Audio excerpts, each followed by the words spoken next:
Every year, thousands of people spend $40,000 building a tiny house that fights the weather instead of working with it. Flat walls that catch wind, flat roofs that pull snow.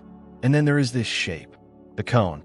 The same shape humans have used for thousands of years to survive blizzards, hurricanes, and desert storms. Now showing up on YouTube thumbnails as the strangest looking tiny home trend of 2026. By the end of this video, I'm going to show you the one structural flaw that has killed more cone house projects than any budget overrun ever has, and most builders will not tell you about it until you have already signed a contract. If you're new here, this channel breaks down real, tiny home numbers, no sponsors, no affiliate links, just honest 2026 data, so you do not get burned. Hit subscribe now, so you do not miss what is coming, and stick around, because the flaw I mentioned shows up at the 7-minute mark, and it will change how you look at every cone or conical home listing you see after this.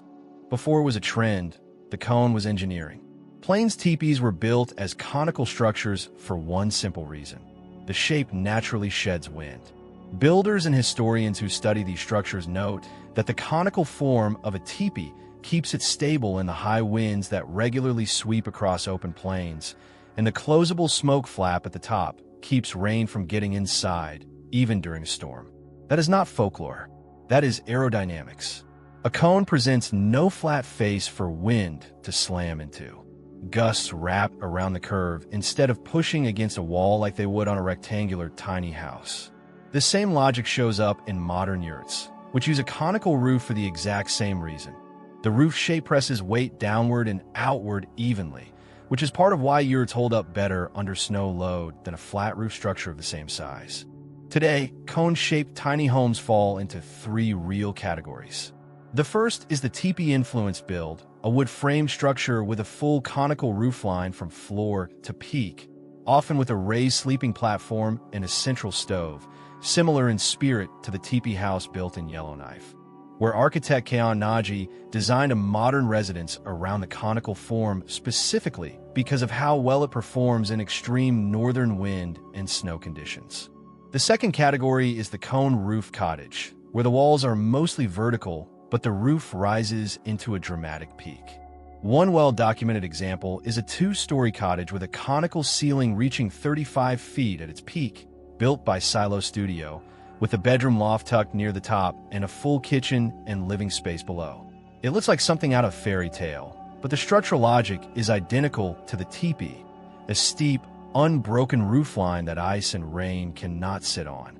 The third category is the modern yurt home, which blends a circular or polygonal base with a fully conical roof, sometimes built in steel and glass rather than canvas, and sometimes designed as multiple connected cones joined by short breezeways. Here is where most videos on this topic get vague. Let me give you real numbers.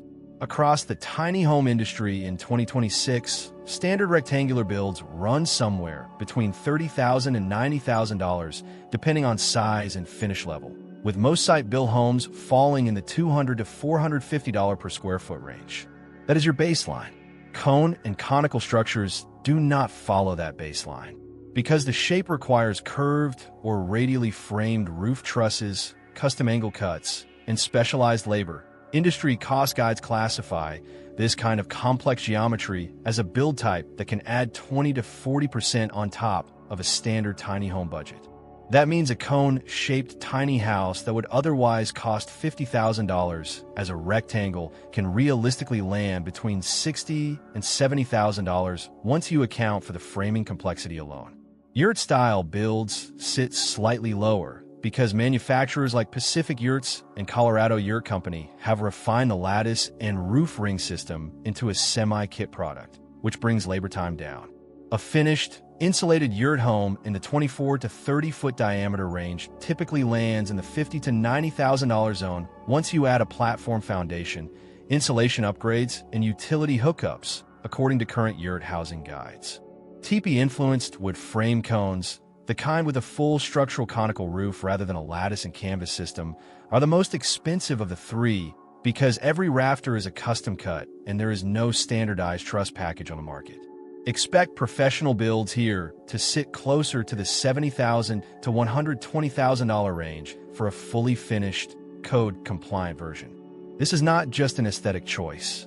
In wind-heavy regions, a cone-shaped structure faces meaningfully lower lateral wind load than a flat-walled tiny house of the same footprint, which is exactly why northern architects like Naji chose the form for a permanent, code-engineered home rather than just a seasonal shelter.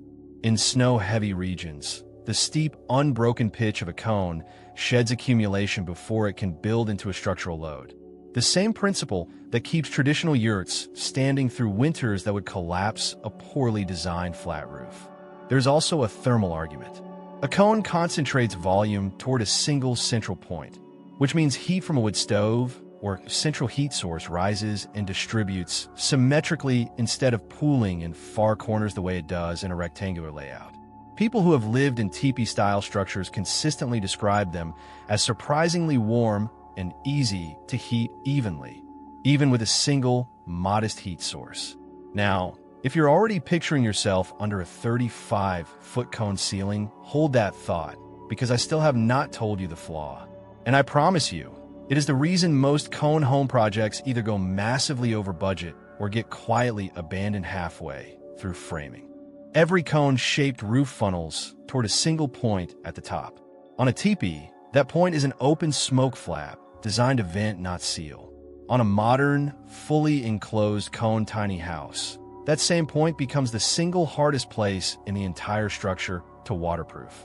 Every roofing seam on a cone converges at one location, and that location sees the highest water flow of any point on the roof during heavy rain, because every drop of water on the entire surface is funneled toward it. This is why complex roof geometry is repeatedly flagged in 2026 building cost data as one of the biggest drivers of both higher upfront construction cost and higher long-term maintenance cost. It is not the curved walls that break tiny home budgets. It is the apex seal and the custom flashing work required to keep it watertight for more than a few seasons. Builders who skip a properly engineered apex cap, or who try to save money with a standard shingle solution instead of a purpose-built metal or rubber apex flashing, are the ones who end up with a leak 2 winters in, right at the exact point that is hardest and most expensive to access and repair. If you're seriously considering a cone-shaped build, this is the single line item worth spending more on, not less. A properly engineered apex, whether it is a metal cone cap, a rubber boot system, or a glazed skylight ring like some modern yurt homes use, is what separates a cone tiny house that lasts 30 years from one that needs roof surgery by year 3. If you live somewhere with heavy wind, heavy snow, or both, the cone shape is not just a style choice. It is genuinely one of the more structurally sound forms you can build small. The trade-off is cost. You are paying 20 to 40% more than a standard rectangular build for that performance, and you're taking on one very specific, very solvable risk at the apex that has to be engineered correctly from day one, not patched later. For a weekend cabin, a glamping structure, or a permanent home in a genuinely harsh climate, that trade-off makes sense. For someone purely chasing square footage per dollar, a standard rectangular tiny home is still going to stretch your budget further. If this saved you from a very expensive surprise, subscribe for more honest tiny home breakdowns. Drop a comment telling me which shape you want broken down next, and I will see you in the next one.